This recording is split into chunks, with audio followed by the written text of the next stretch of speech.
Bonjour mes amis, je vous souhaite la bienvenue dans ce tirage tarot qui va concerner votre semaine du 1er au 7 juin. Voilà, ben ça y est, on change de mois. Donc j'espère que vous allez bien. Il s'agit bien sûr, comme je dis toujours, d'un tirage général, donc n'hésitez pas, voilà, ne prenez que ce qui vous parle, que ce qui résonne en vous. Maintenant, si vous souhaitez aller un petit peu plus loin, bien sûr, je propose des consultations tarot privées et vous avez sous la vidéo tout ce qu'il faut vers mon formulaire de contact qui est sur mon site Médiumnité et Voyance. Maintenant, il y a une petite nouveauté que j'ai rajoutée dans mes consultations. Je réponds à une question express, donc en 3 cartes et uniquement par mail. Donc c'est à vous de voir, je le propose au tarif de 17 euros. Alors, les tarots que j'ai utilisés pour ce tirage, donc celui-là, c'est le premier, c'est le Power of Love. Donc c'est plutôt un tarot qui est tourné vers les relations. Voilà, je ne sais pas pourquoi, c'est celui-là qui est venu. J'en ai, je ne sais pas, peut-être 30 ou 40. Donc je vous dis que quand je choisis, c'est vraiment à l'intuition. Voilà. Ensuite, il y a celui-là. Hein, ça, c'est les 4 cartes comme ça, c'est le grand oracle des révélations. Après, il y a les petites cartes au-dessus, c'est le jardin secret, enfin c'est le jardin des secrets du Petit Lenormand. Et puis en conclusion, j'ai pris l'oracle des possibles. Et j'en ai rajouté un, pardon, c'est l'oracle de la terre d'Anka, parce qu'il est question de quelque chose qui va tourner quand même autour du familial, de la psychogénéalogie, du transgénérationnel. Voilà, c'est les cartes qui le disent.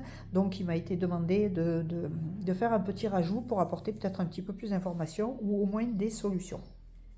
Alors on va partir avec la première carte qui est le fil conducteur et l'énergie de cette semaine. Bon, il s'agit d'amour véritable. Ben, c'est magnifique hein, de toute façon. L'amour véritable, l'amour vrai. Alors vous le mettez sur le domaine qui vous convient parce que ça peut être quelque chose de relationnel, donc une relation amoureuse, mais ça peut être aussi un amour filial, hein, frère, sœur, enfin enfant. Ça peut être aussi un amour amitié. Et puis ça peut être, pourquoi pas, un amour véritable pour une passion, pour ce que vous faites dans la vie, au niveau peut-être professionnel. Donc voilà. Donc c'est assez général et on va voir un petit peu derrière ce que les cartes nous disent. En tout cas, c'est une très belle carte. Hein. On voit les amoureux à Paris, le côté très romantique de la chose, sous un parapluie. Bref, tout est parfait. Ensuite, on va regarder les 2 autres cartes qui sont là. Donc là, c'est un petit peu l'aide pour cette semaine. Alors l'aide, c'est les vibrations des vies antérieures. Et puis il y a l'ours, l'argent, force et protection.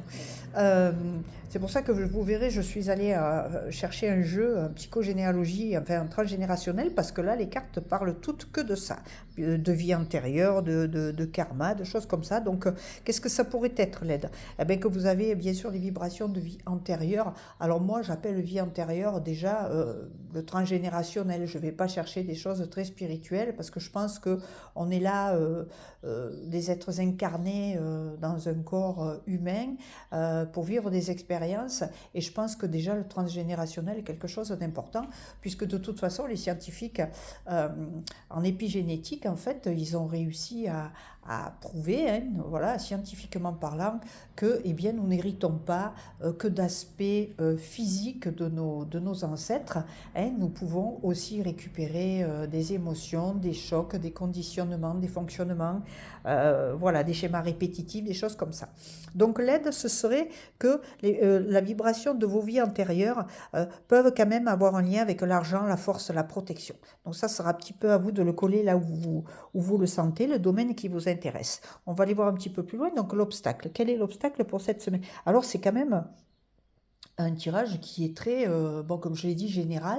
Il parlera sûrement pas à tout le monde, mais enfin vraiment là, ça bouge beaucoup, je trouve, moi, au niveau psychogénéalogie transgénérationnelle. Je le vois beaucoup dans mes consultations. C'est quelque chose qui est récurrent, qui revient. Même si c'est pour une consultation tarot, eh bien, il y a des schémas répétitifs, des problématiques qui sont souvent liées à la lignée. Donc voilà, on est en plein dedans.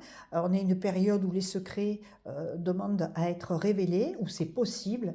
À une époque, hein, vous savez, quand on était voilà, enfant d'eux, pardon, eh ben, on faisait un peu les mêmes métiers que les parents. On était plus ou moins mariés à l'avance, hein, c'est-à-dire que voilà, pour rapprocher de terre ou pour agrandir pardon, une entreprise, pardon, je ne vais pas y arriver, eh bien, on se mariait, enfin on organisait des mariages, les enfants ils étaient à peine nés, voilà, tu as un garçon, une fille, allez hop on vous marie, et ça va faire prospérer la famille et le reste. Donc l'individu n'était pas du tout euh, reconnu, voilà, on était plutôt dans ce qui était des formes de clans.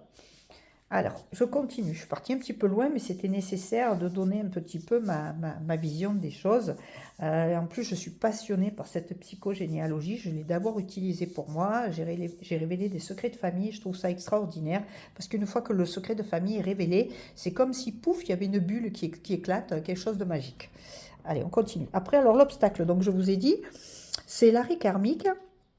Et puis les nuages, confusion, doute, incertitude. On est un petit peu, ça concerne toujours l'amour véritable. Donc, ce qui serait question de relations amoureuses qui pour certaines d'entre vous, ne sont jamais légitimes, vont échouer, où il peut y avoir de la tromperie, de l'abandon, enfin, de la trahison, de la tromperie, de l'abandon. Voilà. Ce sont des choses qui sont récurrentes, qui viennent, qui reviennent et qui reviennent. Et donc, l'obstacle, ce serait cet arrêt karmique. Donc, c'est arrêt sur image. C'est que arrêt karmique, c'est les choses sont bloquées en fait. Donc on n'avance pas, on ne sait pas pourquoi, parce qu'il y a de la confusion, du doute et de l'incertitude. Ben oui, ça vient de cette lignée. Hein, vous allez voir un petit peu, je vais vous proposer un petit exercice peut-être après, enfin du moins pour dénouer la situation. En tout cas, voilà. Alors, voilà, on parle d'une semaine. Mais moi, je vous conseillerais de le prendre sur un plan beaucoup plus général et beaucoup plus vaste, parce que là, ce tirage, je n'ai pas l'impression qu'il est fait en fait pour une semaine. Je suis partie pour faire un tirage semaine, donc je fais tirage semaine, mais là, il me semble qu'il y a des choses plus importantes qui se jouent, voilà, qui se jouent pour certains d'entre vous, hein, parce que, comme je le dis, c'est un tirage général, donc ça ne peut pas convenir à tout le monde. En tout cas, cet arrêt karmique, c'est l'obstacle. Hein, mais ce n'est pas d'aujourd'hui, c'est ce que je suis en train de dire, on est question d'une semaine, parce que comme je vous dis, peut-être qu'on est de plus en plus apte à gérer ces choses-là, hein, à transformer le transgénérationnel justement, à révéler les secrets, tout ça. Mais en tout cas, ce serait quand même cette semaine, peut-être il y aurait un point un petit peu plus important sur cet arrêt karmique, où vous y mettez le nez dedans, où on vous y met le nez dedans. Une situation va faire que, ben, bon, peut-être, ça peut être une dispute familiale, ça peut être une rencontre, voilà, comme si vous avez l'impression, mais où vous vous dites, moi ça m'est déjà arrivé, notamment quand en voyage, mais j'ai l'impression de connaître ce lieu, d'y être déjà venu. Ben là, c'est un petit peu pareil, j'ai l'impression de connaître cette situation, cet événement, je l'ai déjà vécu. Donc à vous de voir. Donc en tout cas, le frein, l'obstacle, hein, même le défi, si vous voulez, peut-être que c'est plus le défi, ce serait d'observer cet arrêt karmique et puis d'aller quand même y mettre le nez dedans maintenant, parce que ça crée trop de confusion, de doute et d'incertitude. Et quand on est dans la confusion, le doute, l'incertitude, eh bien on n'avance pas, quoi. On est vraiment bloqué et on parle d'un blocage karmique. Hein, on y est là, l'arrêt karmique, blocage karmique. Ensuite, ce qui est au-dessus, il est question de rupture. Alors, ce qui est au-dessus, c'est dont je n'ai pas conscience. Quelquefois, ça peut être une ressource, c'est une opportunité, mais pas que. Sur un plan plus large, c'est ce dont vous n'avez pas conscience, mais qui fait que ce mécanisme impacte votre vie dans certaines situations. Hein, voilà. Là, ce serait peut-être plus une situation où il y aurait une notion d'amour. Et ça peut être tout simplement l'amour de soi, hein, ne pas reconnaître qui on est, ne pas avoir d'estime de soi, vivre le syndrome de l'imposteur pour faire plaisir à Pierre, Paul, Jacques, je ne sais trop qui. Dans la famille, apparemment, c'est un petit peu plus tourné vers la famille, mais ça peut être une famille amicale, une famille professionnelle aussi. Mais c'est quand même, voilà, pour moi, c'est quand même axé sur la famille. Alors la rupture, et puis il y a le fardeau, la douleur et le chagrin. C'est un petit peu comme si, comme je vous le dis, cet arrêt karmique, voilà, comme si vous viviez un fardeau, une douleur, hein, quelque chose qui bloque avec la confusion, le doute et l'incertitude, et qui fait que vous n'avancez pas, et que est-ce qu'il y a des ruptures récurrentes dans votre entourage familial, dans votre entourage professionnel? Est-ce que vous vous retrouvez toujours, soit au niveau professionnel par exemple, à être licencié ou à partir d'emploi, ne pas arriver à trouver l'emploi qui vous convient? Au niveau sentimental, la même chose. Est-ce que vous vous faites quitter? Est-ce que vous quittez? Est-ce qu'il y a de la trahison, de l'abandon, des choses comme ça, et que vous avez l'impression de revivre perpétuellement ces situations, de re-rencontrer toujours les mêmes personnes, hein, dans des relations amoureuses? Et ça peut être aussi en amitié. Est-ce que vous avez l'impression d'être régulièrement trahi, d'être régulièrement abandonné, et de ne pas arriver à fidéliser, si vous voulez une relation amicale, hein, et bien sûr au niveau familial, hein, trahison, abandon, humiliation, toutes ces choses-là, les 5 blessures de l'enfance. Donc voilà, c'est ce qui est un peu au-dessus, ça va être l'énergie de cette semaine, c'est ce fardeau, cette douleur, ce chagrin. Maintenant, vous en avez conscience, vous avez conscience que quelque chose, un schéma se répète, hein, un schéma répétitif se répète, hein, donc ce serait un schéma de rupture et ce serait quand même lié à un amour véritable. Voilà, comme je vous dis, l'amour véritable, vous le mettez sur le domaine que vous ressentez puis qui vous concerne. Après, sur les résultats, les conseils, l'action à entreprendre, eh bien, il y a la rencontre karmique et puis il y a l'accord, la signature et le contrat. Alors, ça voudrait dire, au niveau, si on parle au niveau de relations, par exemple, amoureuses, qu'il pourrait y avoir une rencontre au sommet, mais peut-être que cette rencontre, il serait temps d'observer un petit peu que quelque chose se répète, que ce sont des rencontres karmiques, parce qu'il y a des vibrations de vie antérieure, il y a quand même cet arrêt karmique, il y a des ruptures, et que c'est toujours quelque chose qui serait de l'ordre de karmique, mais moi j'appelle ça du transgénérationnel, parce que comme je vous dis, je reste quand même très proche de l'aspect physique et incarné des personnes. Hein. En consultation, je ne vais pas partir dans des élucubrations, même si je suis très axée, très branchée spiritualité. Moi, je pense qu'on est ici pour vivre des expériences et que donc on a un corps qui est fait pour ça. Et voilà. Hein. Donc, ce serait aussi de vous mettre le nez dedans, que vous faites des rencontres donc karmiques ou transgénérationnelles, perpétuelles, hein, qu'il y a des signatures d'accords, de contrats, voilà, qui sont, alors, ça peut être pas que professionnel, hein, c'est comme si, je veux dire, quand on rencontre quelqu'un, qu'on se marie, par exemple, qu'on a une relation, ben, c'est comme une signature, si vous voulez. D'ailleurs, il me semble que quand on se marie, on signe des papiers, si je me rappelle bien. Mais c'est comme si vous signez, puis de toute façon, il y a l'anneau, là, hein, la bague qui vous maintient, voilà. Et ça, c'est quelque chose qui n'est pas vraiment positif par rapport à l'amour véritable, par rapport à la rencontre de personnes qui sont en accord avec vous-même et qui pourraient être très positives pour vous. Hein, donc c'est un petit peu comme s'il y avait un blocage, quelque chose, mais c'est important. Hein, puisque ça sort tellement dans les cartes que j'ai été obligée d'aller chercher mon autre jeu, c'est celui de la Terre d'Anka.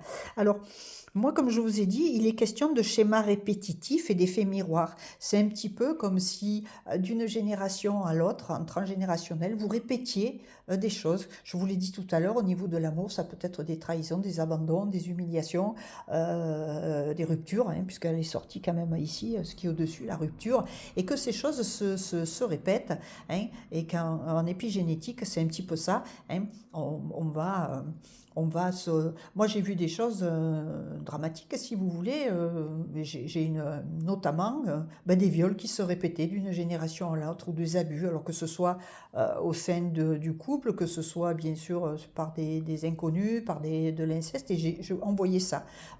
Des aussi non-désir d'enfant, tout simplement parce que il y a eu des avortements, non-désir d'enfant, et puis on s'aperçoit que la mère a fait ça, puis la grand-mère aussi, puis on s'aperçoit que les ancêtres, les arrière-grands-parents ont été abandonnés, et donc il est question de ne pas vouloir d'enfant pour ne pas vouloir l'abandonner. Ça va très très loin, si vous voulez, mais ça, ça se travaille, voilà.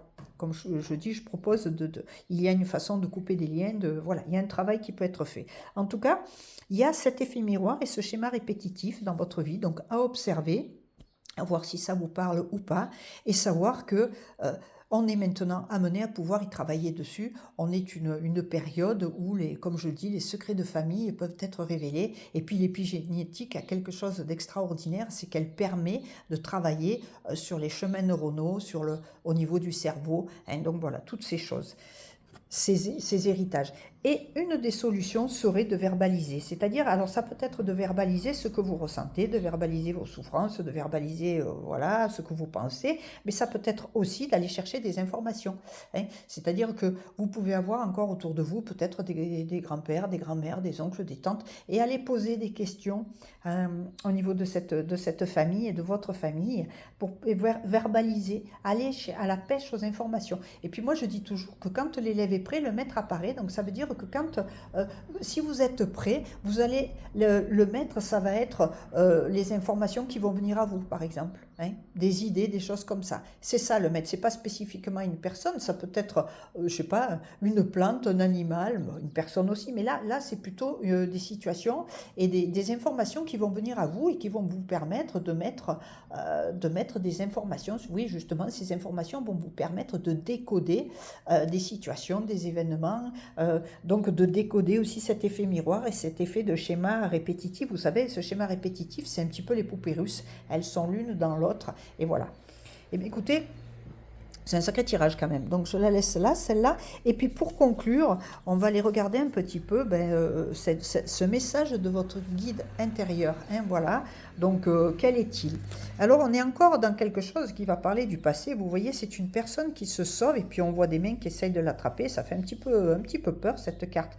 Mais elle parle encore du transgénérationnel. Moi je la prends comme ça. Hein. On peut se libérer. Alors on peut se libérer de façon un petit peu moins stressante peut-être que la personne qui est là, parce que comme je vous dis, il existe des techniques. En tout cas, il est question de couper des liens, hein, d'arrêter de donner de l'énergie à des personnes qui ne sont plus là, à des ancêtres, parce que vous avez dans les ancêtres des personnes qui vont vous booster. Hein, vous pouvez avoir un ancêtre, comme moi, une de mes grand-mères, là j'ai l'impression qu'elle me booste, qu'elle est toujours là, que ce soit vrai ou que ce soit pas vrai, en tout cas c'est la sensation que j'ai. Mais on peut avoir des ancêtres aussi qu'on va appeler des gisants, et donc c'est des personnes qui n'ont pas vécu comme elles le souhaitaient, et qui peut-être d'une certaine manière, par le transgénérationnel et par l'épigénétique, hein, continuent à vivre et à vous impacter. Hein. C'est vraiment, des fois, c'est des sensations d'être bloqué, d'être complètement enfermé, de ne pas pouvoir bouger. C'est très moche, comme on dit. Donc voilà, vous savez que le maître, votre guide intérieur vous dit que le passé, pour avoir un amour véritable, eh bien, il faut passer par le passé. Hein. Il faut passer par couper ces liens, arrêter cet effet miroir d'une génération à l'autre, avec un ou l'autre de vos parents, en fait, et puis des lignées respectives, et puis arrêter les schémas répétitifs. Voilà. Et l'amour véritable, vraiment, eh bien, il sera vraiment véritable à ce moment-là. C'est-à-dire que vous aurez épuré, vous aurez nettoyé, et voilà. Que de mieux, que demander de mieux. En tout cas, je trouve ce tirage extrêmement fort, puissant aussi, et plein de solutions, parce que quelquefois c'est un petit peu compliqué. Voilà. Voilà. La carte du passé, je vais y revenir un petit peu. Oui, je voulais dire, on ne peut pas aussi, il est aussi question de ne pas fuir, on ne peut pas toujours fuir son passé. À un moment donné, on doit se retourner, puis observer, et pour pouvoir aller plus loin, voilà, voilà. Et ça peut être des souvenirs, des regrets, des situations non résolues. Bon, cette carte, elle incite à faire face quand même à ce qui t'empêche d'avancer. C'est exactement ça, hein, les mains. Voilà. Il y a aussi le fait de choisir consciemment ce qu'on veut garder, puis que ce qu'on ne veut plus. Donc c'est une belle conclusion pour ce jeu. Je vous souhaite une merveilleuse semaine pour cette première semaine de juin, donc 2026, et je vous dis à tout bientôt dans un autre tirage tarot. Au revoir.